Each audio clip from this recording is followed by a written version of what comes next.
On the afternoon of September 5th, 1949, more than 72,000 spectators at Cleveland Municipal Airport watched a radically modified P-51 Mustang named begin tear around the course at over 400 miles per hour. The pilot, below them, was leading the Thompson Trophy race. He had never flown a pylon race before that weekend. Odumbas, a famous aviator. He held records for long-distance flights, including a round-the-world journey completed in just 73 hours and 5 minutes. Jackie Cochran, the legendary aviatrix, who held more speed and altitude records than any woman alive, had bought begin specifically for Hintarachi. The aircraft was beautiful. Its radiator had been moved from the belly to the wingtips. The lower fuselage had been fared over smooth. It looked less like a warplane and more like a racing machine built for pure speed. On the second lap, something went wrong. Odom cut inside pylon number 3 and tried to correct toward pylon 4. The Mustang rode inverted. It flew upside down for a terrible moment. Then it plunged into a house on West Street in nearby Berea, Ohio. Odom died instantly. So did Jean Lair and her 30-month-old son, Craig. The family had moved into that house just 4 days earlier. The house burned. 72,000 people watched in horror. Cook Leland, flying a Goodyear F2G Super Corsair, won the race after Odom's crash. When reporters asked him about the tragedy, Cleland was blunt. He said, Odom should never have been in the Thompson Trophy race at all. He was a Bendix pilot, a cross-country pilot. Pylon racing took a different temperament. Odom was a good pilot, but he was in the wrong race. That crash would end the golden age of Cleveland air racing and force the Mustang into the shadows for more than a decade. But it would not kill the airplane. The P-51 Mustang, the fighter that had swept the Luftwaffe from the skies over Europe, was about to begin a second life that nobody could have predicted. It would fight in Korea. It would fly for more than 30 nations across 6 continents. It would cut telephone wires with its propeller over the Sinai Desert. It would see the last dogfight between piston-powered aircraft in history. And for decades, after the factories closed, it would still be flying combat missions in the Caribbean while my jet circled overhead. This is the story of what happened to the P-51 Mustang after World War II. When the war ended in August 1945, the United States military found itself with a problem nobody had anticipated. There were too many airplanes. North American aviation had built over 15,000 Mustangs during the war. The factory in Englewood, California, had produced them at a pace of over 100 per week during peak production. Now, the assembly lines went silent. Thousands of aircraft sat in storage depots across 3 continents. The cost to maintain them exceeded the value of keeping them. The solution was brutal. Across America and Europe, crews began cutting up perfectly good fighters with acetylene torches and dropping 18-feet steel plates from Cornestos smash airframes in half. A teenager named Ed Maloney watched this destruction unfold at Calero Field near Reno, California. He was a senior in high school with a deep love for aviation. He had spent his childhood clipping pictures of airplanes and building detailed wooden models while other kids traded baseball cards. Now he watched B-17s and B-24s snapped like toys. The steel plates fell from crane sand, cleaved the fuselages in 2. It was almost sickening, he said. Later, he saw house-sized mounds of aircraft technical manuals being set ablaze. One of the workers told him he was welcome to Al-Kakari. Maloney made trip after trip, loading his car with documents, saving them from the flames. That experience would haunt him for the rest of his life. He vowed to save as many aircraft as possible. He did not have much money at the time. Buzz would scrape together enough to buy an old warbird and store it. Sometimes he would trade one aircraft for something else. Soon he had a collection. But Maloney was the exception. Most Americans saw surplus aircraft as scrap metal. War-weary P-51 Mustangs sold at auction for as little as $1,500. That was less than the price of a new car. During the war, each Mustang had cost the government about $51,000. Now, they were being sold for pennies on the dollar. Some foreign governments got them even cheaper. under the Inter-American Treaty of Reciprocal Assistance, signed in Rio de Janeiro in September 1947. Many hundreds of Mustangs were transferred for the nominal price of $1 each. The Swiss Air Force bought 130 Mustangs from surplus stocks in southern Germany for about $4,000 apiece in December 1947. Switzerland would fly those Mustangs until 1958, replacing their pre-war messes with American fighters at bargain prices. The military saw no future for the propeller fighter jet aircraft. Wherewith future, the Lloyd P-80 shooting star had flown in 1944 and could outrun any piston engine plane in level flight. The new air forces forming around the world wanted jets. The Mustang seemed destined for the scrapyard. Then came Korea. North Korea invaded South Korea on June 25, 1950.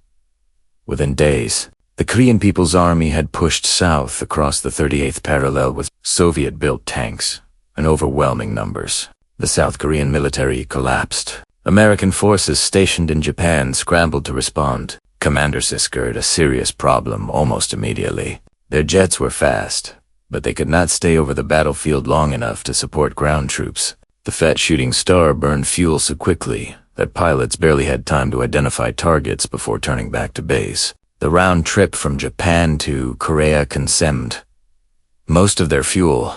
They arrived over the battlefield with only minutes of loiter time.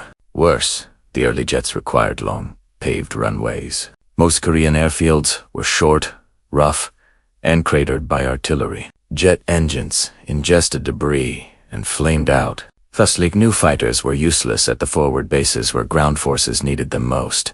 The Mustang had none of these. It could loiter over the battlefield for hours. It could operate from dirt strips that would destroy a jet engine. It could carry 0 pounds of bombs, or rockets, or napalm, and there were hundreds of them sitting in storage across the United States, waiting for the cutting torch. The Air Force scrambled to pull Mustangs out of mothballs. Many had been relegated to Air National Guard units. Others sat in desert storage at bases across the American Southwest. Crews worked around the clock to make them airworthy again. They loaded 145 Mustangs onto the aircraft carrier USS Boxer and shipped them across the Pacific. The Boxer departed Alamo, California on July 14th and arrived at Yokosuka, Japan, just 8 days and 7 hours later. It was the fastest trans-Pacific crossing by an aircraft carrier in history. By late July, P-51 Mustangs were back in combat. The designation had changed. In June 1948, the new United States Air Force had replaced the P-4 Pursuit with F-4 fighter across all its aircraft. The P-51 became the F-51. Butanda, the new name. It was the same airplane. The warbird that had escorted bombers over Berlin was now diving on North Korean tanks. Lieutenant E. Helleth was a young American pilot with barely 200 hours of Mustang flight time when he found himself flying with the Republic of Korea Air Force in those desperate first weeks. He was part of a small group of American volunteer pilots serving as advisors and combat leaders for the RUF. On July 10th, Helleth was flying a mission toward Shannan when he realized his radio had failed. At the same moment, he spotted 2 North Korean tanks on a road below. He tried to alert the other pilots in his flight, but without a radio, they could not hear him. Elsaf made a decision. He broke from the formation dove and attacked one of the tanks. He destroyed it. Then, following the road south, he found 9 trucks and a half. He shot those up, too. When he finally landed, his aircraft was nearly out of ammunition. After the mission, Heberly landed at Hadong and spent 5 days walking and hitchhiking back to 2. That was the kind of war the Mustang would fight in Korea. Close support, interdiction, ground attack.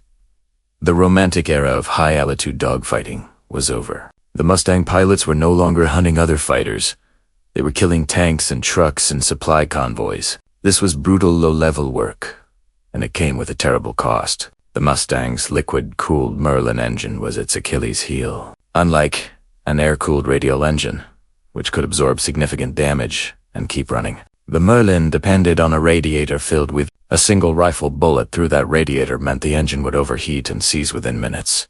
There was no gliding to safety. Pilots had seconds to bail out or die.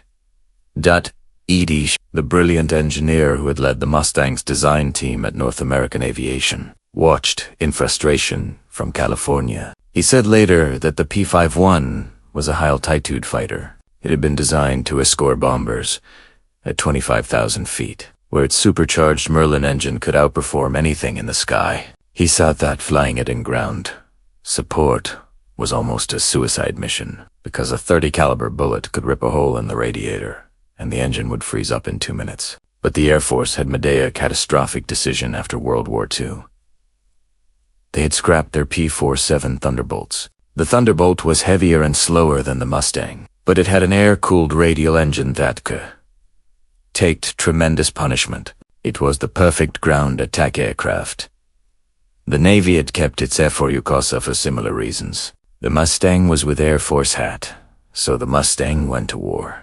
The statistics tell the story. 335 F-51 Mustangs were lost in Korea during the war. 264 pilots were killed or went missing. Of those losses, 172 fell to enemy ground fire. Just 10 were shot down by enemy jet fighters.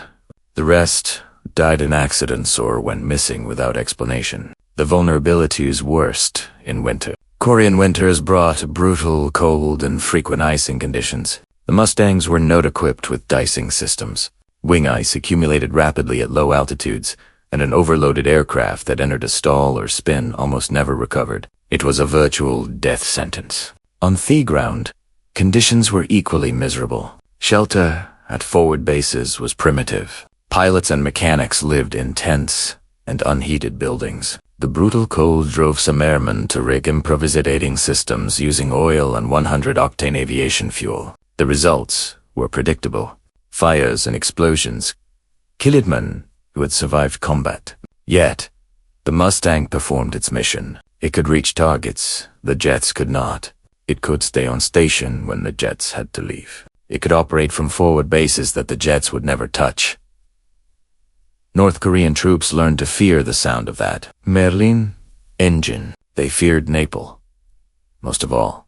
Pilots from the 51 SD Fighter Interceptor Squadron developed a hybrid napalm mixture with thermite that burned hot enough to melt the rubberite off tank road wheels. The punishing attacks forced North Korean forces to restrict troop movements to nighttime and to camouflage everything. Soldiers hid their vehicles under an available cover, sometimes driving tanks into houses or haystacks to escape the Mustangs circling overhead. The Royal Australian Air Force's No. 77 Squadron flew Mustangs in Korea from July 1950 through April 1951, when they converted to Gloucester Meteor jets. They suffered significant casualties during that period before assisting other United Nations forces in hammering North Korean forces around Busan. The Australian Mustangs escorted American B-29 bombers on raids against enemy airfields. The South African Air Force numbered a squadron flew Mustangs from November 1950 until they converted to F-86 Sabres. Their losses were heavy. 12 pilots killed in action, 30 missing. The South Africans flew as part of the United States 18th Fighter Bomber Wing and earned a reputation for professionalism under fire. The South Koreans flew Mustangs throughout the war. For them, it was not a matter of choice. They could not afford jets. The Mustang was their backbone fighter, flown by pilots who were fighting for the survival of their country. Some Korean pilots were veterans of the Imperial Japanese Army and Navy Air Services during World War II. They knew how to fight. They knew they might not come home. By 1953, the Mustang was finally being replaced by jet fighter bombers. The F-84 Thunderjet and the F-86 Sabre took over ground attack duties. The last American F-51s passed to the South Korean Air Force in January of that year. The age of the propeller fighter in American service was ending. The last American Air Force Mustang, an F-51D, assigned to the West Virginia Air National Guard's 167th Fighter Bomber Squadron, was finally withdrawn from service on January 27, 1957. It was retired to what was then called the Air Force Central Museum. But for a brief moment, on May 6, 1957, it was reactivated to fly at the 50th anniversary of the Air Force aerial firepower demonstration at Eglin Air Force Base in Florida. One final flight for the old warrior. But in other parts of the world, the Mustang was just getting started. In the summer of 1948, a fledgling nation called Israel was fighting for its survival. The British Mandate of Palestine had ended in May. The State of Israel had declared independence. Within hours, armies from Egypt, Jordan, Syria, Lebanon, and Iraq. The new country had almost no air force. Its enemies flew Spitfires Hurricanes, aircraft supplied by Britain. Israel had a hodgepodge collection of light civilian aircraft for military use, and a handful of Czechoslovak-built Mehmets that were barely ever. Israeli agents in the United States went looking for fighters. They found four P-51 Mustangs for sale. The problem was that America had imposed an arms embargo in the Middle East. President Harry Truman supported humanitarian aid to Israel, but had blocked weapons sales. Exporting military aircraft was illegal. Al Schwer, a New York-born flight engineer who would later found Israel Aerospace Industries, coordinated the purchase. The Israelis did something creative. They created the Mustangs and labeled them as combines, manufactured by International. Nobody asked what kind of farm equipment, weighed 3 tons, and came in airplane-shaped crates. First, 2 Mustangs arrived in September 1948. Mechanics worked around the clock to assemble them at a makeshift airstrip, hidden among orange orchards near Herdsley. Within days, the Mustangs were flying combat missions. They immediately became the best fighters in the Israeli inventory, faster and longer range than anything the Arab armies could put in the sky. With their long range spanning the entire Middle East, the Mustangs were used for reconnaissance as well as ground attack and interception. They could reach Damascus and Cairo and return to base on a single tank of fuel. No other Israeli fighter could match that capability. On November 20th, 1948, a Royal Air Force de Havilland Mosquito was conducting reconnaissance over Israel. British aircraft had been flying these missions with impunity base. No Israeli fighter could reach their altitude. Earlier interception attempts had failed. That day, American volunteer pilot Wayne Peake scrambled in a Mustang from Castina Air Base. He climbed to altitude and intercepted the Mosquito. It shut it down. It was a message. The skies over Israel now belong to Israel. On January 5, 1949, 2 days before the final ceasefire of the War of Independence, 2 Mustangs were escorting T-6 Harvard trainers, Presidento, Service's ground attack aircraft. They encountered Egyptian fighters over the battlefield.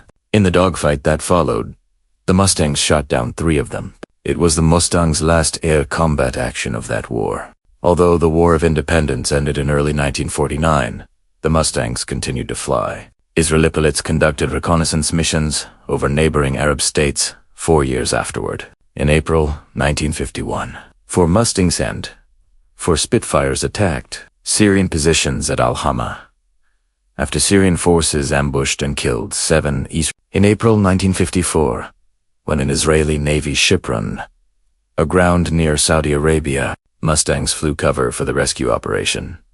When recovery became impossible, they bombed the ship to prevent it from falling into enemy hands. By the mid-50s, the Israeli Air Force was acquiring jet fighters.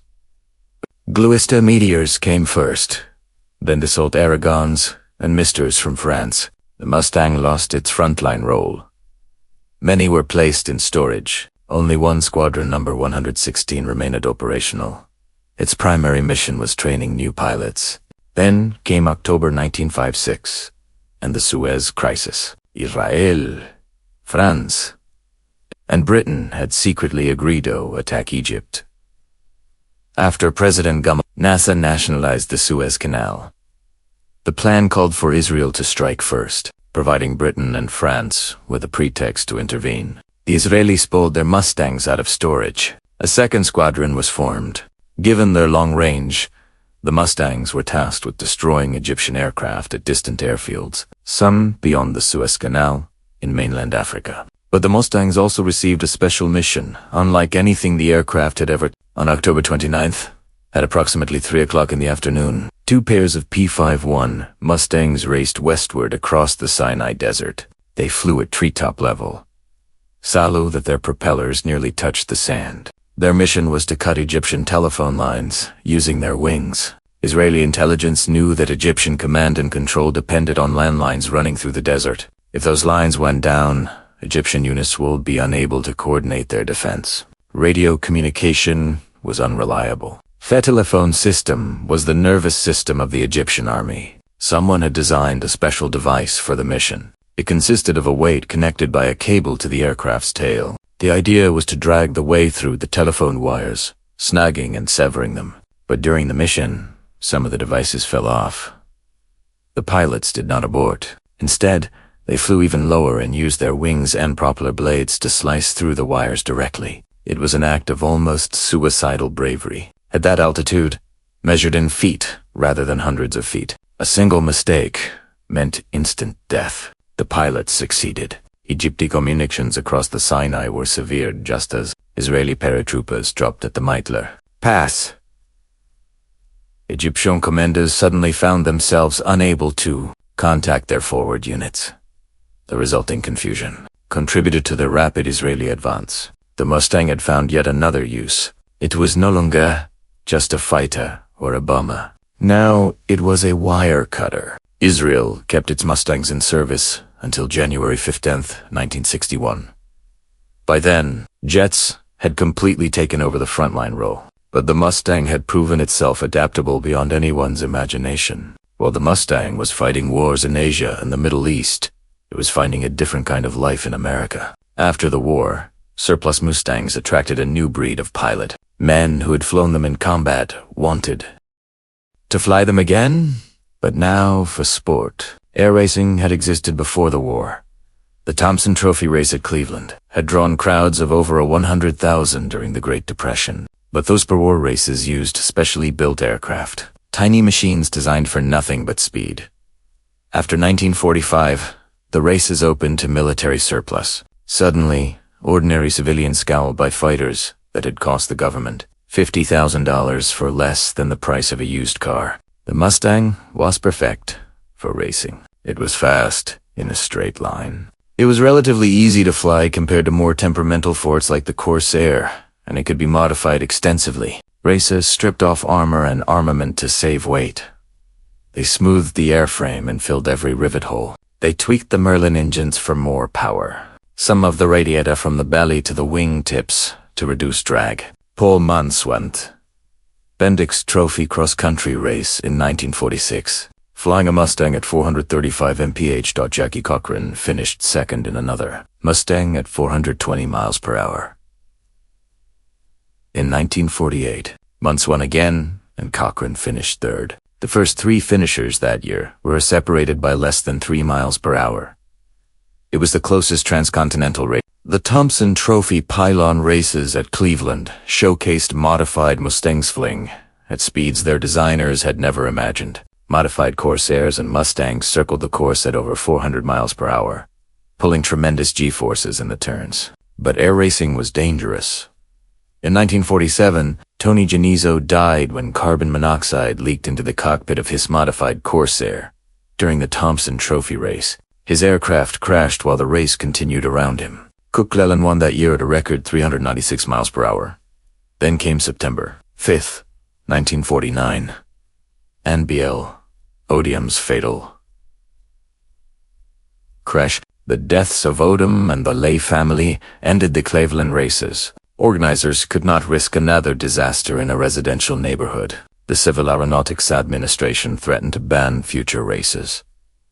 Sponsors pulled out. From 1950 onward, surplus military aircraft were banned from competition. The Mustang racers were grounded. Airplanes that had dominated the post-war racing scene sat in hangars and on tie-down lines, waiting for something that might never come. They would not fly competitively again for 15 years. In 1964, a boat racing champion named Bill Steed decided to revive air racing in the Nevada desert near Reno. Steed was a showman and a businessman. He secured a contract with ABC Television's Wide World of Sports. He convinced casino owners in nearby Reno that air race would attract tourists. He found a small airport called Sky Ranch on a plateau about 5,000 feet above sea level. Surrounded by mountains and far from any residential neighborhoods, the Mustangs came out of storage. Pilots who had kept their warbirds alive through the lean years suddenly had a reason to fly them again. A new generation of young pilots, too young to have fought in the war, discovered the thrill of racing aircraft their fathers had flown into combat. Modified Mustangs with names like Voodoo and Red became legends of Reno. They regularly exceeded 450 miles per hour, faster than the aircraft had ever flown during the war. The Reno Air Races became the premier air racing event in the world, attracting hundreds of thousands of spectators every September. The racing circuit continues. To this day, Mustangs remain among the most competitive aircraft in unlimited class. The competition has pushed modification beyond anything the original designers imagined. Racing Mustangs run engines, producing over 3,000 horsepower, nearly double the wartime rating. Some have clipped wings for better roll rate. Others have stretched fuselages and modified cooling systems. Some of these machines have been flying for 80 years. They have outlived their designers, their original pilots, and most of the nations they served. Every year at Reno, they prove that the Mustang's performance envelope has not yet been but the racing circuit was only part of the story. In the 1950 Sand 60s, the P-51 remained a frontline fighter in dozens of air forces around the world. The Philippines acquired over 100 Mustangs after World War II. They became the backbone of the post-war Philippine Army, Air and later, the Philippine Air Force. Filipino pilots flew Mustangs against communist hook insurgents during the emergency of Thelit 40s and early 50 segundos. They also used them against Moro rebels in southern Philippines. The Mustang was the first aircraft of the Philippine Air Demonstration Team formed in 1953 and named the Blue Diamonds. The following year, Indonesia acquired Mustangs from departing Netherlands East Indies. Air Force in 1949 and 50 later they received more from the United States. Indonesian Mustangs flew against numerous rebellions during the 50s, including the CIA. Backed Permista rebels in 1958. On May 18, 1958, an Indonesian Mustang scored what remains the only confirmatory victory in the history of the Indonesian Air Force. Captain Ignatius Duanto was flying a P-51D when he encountered a B-26 invader over the Malin Islands near Amban. The invader was being flown by Alan Lawrence Pope, an American CIA contract pilot supporting the Permesta Rebellion. Duanto shot him down. Pope survived, was captured, sentenced to death, and eventually released in 1962. Guatemala operated 30 Mustangs from 1954 into the early 1970s. Haiti had 4 Mustangs during the rule of President Paul Eugene McQuire from 1952, 1956. The last Haitian Mustangs were retired in 1973 or 74 and sold for spare parts. Sweden operated over 160 Mustangs designated J26, some were modified for and designated S26. These aircraft participated in secret Swedish mapping missions of Soviet military installations along the Baltic coasts in 1946 and 47. The Fallon involved deliberate violations of Soviet airspace. The Mustang could outdive any Soviet fighter of that era, so none were lost during these missions. The Chinese Nationalist Air Force flew Mustangs during the Chinese Civil War. When the Nationalists retreated to Taiwan in their Mustangs went with them. The Communist Chinese captured 39 Mustangs left behind on the mainland. In October 1949, 9 of those Mustangs flew in the military parade celebrating the founding of the People's Republic of China. Mayong watched American-built fighters fly overhead but the most remarkable Mustang operator was the Dominican Republic. The Fuerza Aérea Dominicana received its first Mustangs on September 29, 1948. The initial aircraft were flown by Brazilian mercenaries, veterans of World War II, who trained over 100 Dominican pilots between 1948 and 1950. Over the next few years, the Dominicans acquired more Mustangs, including 32X Swedish F-51 DS purchased in 1952 and 53. These Mustangs formed the backbone of Dominican air power for over 3 decades. They were among the most colorfully painted fighters in the world, with Breichams and Sharkmouth nose art that made them look like aerial predators. Dominican Mustangs saw action during the Constanza invasion of 1959 when Excel to overthrow the Trujillo dictatorship. They flew again during the April Revolution of 1965 when civil war erupted and American forces intervened. During Operation Power Pack, the American intervention in the Dominican Republic, a Mustang was shot down. It was the last Mustang ever destroyed in battle, but the Dominicans kept flying them. When their de Havilland Vampire jets were out in the 1970s and were not replaced, the Mustangs became the only armed fighters in the Dominican inventory. The colorful paint schemes gave way to camouflage. The shark mouths remained. In 1983, a Cuban intelligence ship refused to leave Dominican waters despite repeated warnings. The Dominican Air Force responded with its Mustangs. They strafed the ship until it departed. Cuba retaliated by sending MiG-21 jets to Tabas Dominican air bases. The Mustang pilots knew better than to fight supersonic jets with propeller fighters. As one pilot later recalled, they went inside and hid until the MiGs went away. The humiliation convinced the Dominican government to request American assistance. The United States eventually provided a 37 Dragonfly attack jets. The Dragonflies would take over the ground attack and counterinsurgency role. The Dominican Mustangs were finally retired in 1984, 40 years after the aircraft's operational debut. 9 of the surviving aircraft was sold back to American collectors.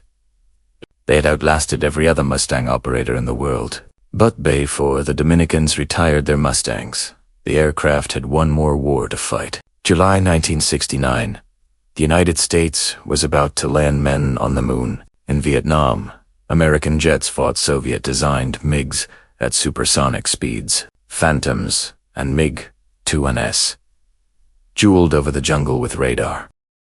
Guided missiles. The propeller fighter seemed like ancient history. But in Central America, a different kind of war was brewing. El Salvador and Honduras had been in conflict for years over land rights and immigration. El Salvador was small and densely populated. Honduras was larger but sparsely settled. Hundreds of thousands of Salvadorans had migrated to Honduras, seeking work on banana plantations and farmland. Honduran land reforms in the 1960s displaced many of these immigrants and sent them back to El Salvador, creating tensions that simmered for years.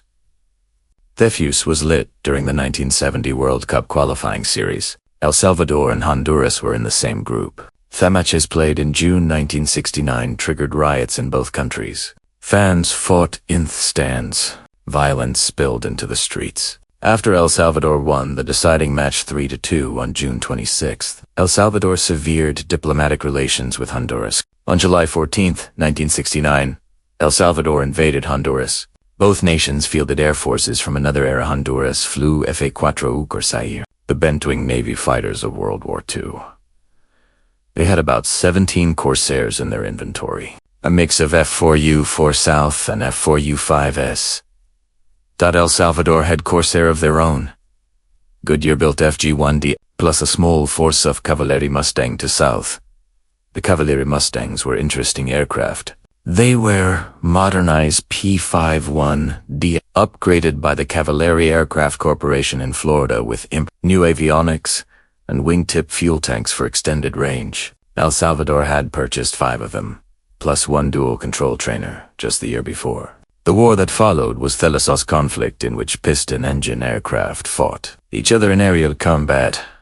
The opening attack was almost comical. A Salvadoran C-47 transport, never designated as a bomber, flew over the Honduran airbase at Tom Canton on the evening of July 14th. Crewmen rolled 100-pound bombs out the cargo door by hand. trying to destroy Honduran aircraft parked in the open. They missed everything, but fighting quickly became serious. Both air forces flew ground attack missions against each other's troops and infrastructure. Mustangs and Corsairs strafed and bombed with rockets, napalm, and machine gun fire. On July 17, 1969, Captain Fernando Stowe of the Honduran Air Force took off on his fourth mission of the day. He was flying an F-4U-5 Corsair armed with 20 mm cannons. His mission was ground attack, supporting Honduran troops fighting off the Salvadoran invasion. As Stowe and his two wingmen approached the combat zone, he ordered a weapons check. One of his wingmen, Captain Zepeda, reported that his cannons had jammed. Soto ordered Zepeda to return to base. Zepeda turned for home, but as he flew alone, the Salvadoran Cavalier Mustang spotted him. They dove to attack. Zepeda found himself fighting for his life. The Mustangs were flown by Captains Douglas Varela and Leona Lovo. They could not believe their luck. A single Honduran Corsair, apparently defenseless, right in front of them. Varela lined up for a kill shot. Zepeda threw his aircraft into a desperate evasive maneuver. Varela fired his .50 caliber machine guns. Miset. Zepeda kept evading, screaming for help on the radio. Stowe heard him. He and his remaining wingmen, Captain Esta, jettisoned their bombson dove to the rescue. Varela was concentrating on Zepeda, trying to line up another shot when Stowe came down behind him. Stowe opened fire with his 20 mm cannons. The shells tore into the Mustang. Varela's aircraft went down. The second Mustang pilot, Lovo, tried to escape. Stowe him down and destroyed him. Two kills in minutes. But Stowe was not finished. After the dogfight, Stowe and Esta continued toward their original target area. They spotted two Salvadoran FG-1D Corsairs returning from a mission. Santo, engage. He shot down both of them. Fernando Stowe scored 3 confirmed aerial victories that day. 1 Mustang and 2 Corsairs. They were the last kills ever made in combat between propeller-driven fighters. His aircraft F-4U-5 number 609 is preserved today at the Honduras Air Museum with 3 kill markings painted beneath the cockpit. The war ended the next day with a ceasefire, brokered by the Organization of American States. Over 3,000 people died in those 100 hours. Tens of thousands more were displaced. But the conflict earned a place in aviation history. Corsairs against Mustangs. Propeller against propeller. The aerial battles of World War II, replayed one last time over the jungles of Central America. 24 years after, the Great War had ended. After 1969, the combat career of the P-51 Mustang was finally over, but the aircraft refused to die. Remember Ed Maloney, the teenager who had watched Mustangs being cut up at Calero Field in 1945? He never forgot his vow to save aircraft. While he worked odd jobs and scraped together money, he kept buying gold warbirds one at a time. Sometimes he traded one aircraft for something rarer, more historically significant. On January 12, 1957, Maloney opened his collection to the public. It was the first aviation museum west of the Rockies. He displayed his aircraft wherever he could find space. Moving several times over the N-1970, Maloney partnered with a car collector named Jim Brooker to display aircraft alongside classic automobiles at an Movie World Cars of the Stars and Planes of Fame in Buena Park, California. The venture was short-lived, but the name Planes of Fame stuck. By 1973, Maloney had secured a permanentium at Chino Airport. It was the same location where he had watched the destruction almost 30 years earlier. The field, where Calero had operated, was now surrounded by civilian aviation. Volunteers flocked to help restore the aircraft's flying condition. Maloney was not alone. Across America, former pilots and mechanics were rescuing Mustangs from junkyards, foreign air forces, and storage fields. They tracked down aircraft in Guatemala and Nicaragua and the Dominican Republic. They rebuilt wrecks from crash sites around the world. They learned to maintain Merlin engines that Rolls-Royce had stopped producing decades earlier. The warbird movement grew into a global phenomenon. Restoration shops, specializing in World War II aircraft, opened across the United States and in Britain and Australia and New Zealand. Parts suppliers tracked down original components and manufactured new ones to originals. In the 1960s, a restored flyable Mustang might sell for $30,000. By the 1980s, that figure had climbed to over $100,000. Today, an airworthy P-51 commands price between $2 and $4 million. Historic examples with documented combat records have sold for more than $5 million. There are now more than 160 airworthy Mustangs worldwide, with over 200 in the United States on the FAA registry. Most of them still fly. They appear at air shows from Oshkosh, Wisconsin, to Wanaka, New Zealand. They race at Reno. They star in films. Tom Cruise owns one and flies it himself. His Mustang appeared in Top Gun Maverick. In 2022, these aircraft carry the names of the men who flew them in combat. Names like Crips Mighty and Sierra Sioux, II and Man-O-War. The paint schemes reproduce the markings of fighter groups that existed 8 decades ago. The Checkertail Clan of the Tuskegee Airmen, the red nosed Mustangs of the 4th Fighter Group, the blue striped aircraft of the 357th. Inside the cockpits, restorers have reinstalled armor plating and decommissioned machine guns. Some have a functional World War II-era radios alongside modern avionics. The goal is authenticity, to preserve not just the machine but the history it represents. In 2014, a Mustang named Sierra Suta completed a 3-year restoration by Air Aviation in Minnesota. The restoration team confirmed that nearly every component on the aircraft was original to its 1944 construction at the North American factory in Englewood, California. Only the engine mounts, ailerons, and flaps had been replaced. It is considered the most original P-51 Mustangs still flying. Sierra Sioux had served in the European theater with the 4002 and Fighter Squadron during the final months of the war. After 1945, it wassailed to Sweden, then to Nicaragua, then passed through civilian hands in America. Its restoration recreated the aircraft exactly as it appeared in April 1945. The aircraft earned the Reserve Grand Champion World War II Award and a Golden Wrench Award at the 2015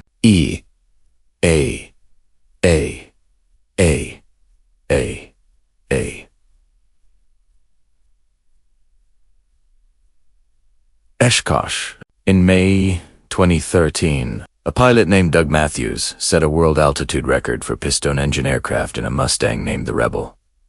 He climbed to 42,568 feet over Lake Okeechobee in Florida. The aircraft was nearly 70 years old. It performed flawlessly. That record still stands today. Ed Maloney died on August 19, 2016. It was National Aviation Day, established in 1939 to honor the birthday of Orville Wright. Maloney had spent his entire adult life saving warbirds from destruction. His museum now holds more than 50 aircraft, many of them in flying condition. His sons and the children of his friends continue his son-in-law, Steve Hinton, became one of the most celebrated warbird pilots in the world. Steve's son, Stephen Hinton Jr., is a Saventa Reno Air Races Unlimited gold champion. The legacy continues. The P-51 Mustang was designed in 102 days to meet an urgent British request in early 1940. The British Purchasing Commission had asked North American Aviation to build Curtiss P fighters under license. North American's President Deutsch Kinderberger offered to design something better instead. The prototype flew in October 1940. It was supposed to be a stopgap until better fighters could be developed. Instead, it became the defining American fighter of World War II. The early Allison engine versions performed poorly at high altitude, but when British engineers fitted a Rolls-Royce Merlin engine into a Mustang airframe, the aircraft was transformed. The Merlin-powered Mustang could fly higher, faster, and farther than any other American fighter. By late 1943, Mustangs were escorting bombers all the way to Berlin and back. They destroyed nearly 5,000 enemy aircraft in the air over Europe. They destroyed thousands more on the ground. They escorted B-29 bombers to Tokyo in the final months of the Pacific War. After the fighting stopped, the Mustang reinvented itself again and again. Ground attack aircraft in Korea, wire cutter in the Sinai, counterinsurgency fighter in the Philippines and Indonesia and Central America, pylon racer over the Never Desert, flying museum piece for generations that never knew the war. Machines are not supposed to outlive their purpose by 8 decades, but the Mustang has it flies today because people refuse to let it die. Preservationists like Ed Maloney, who rescued airframes from the scrapyard.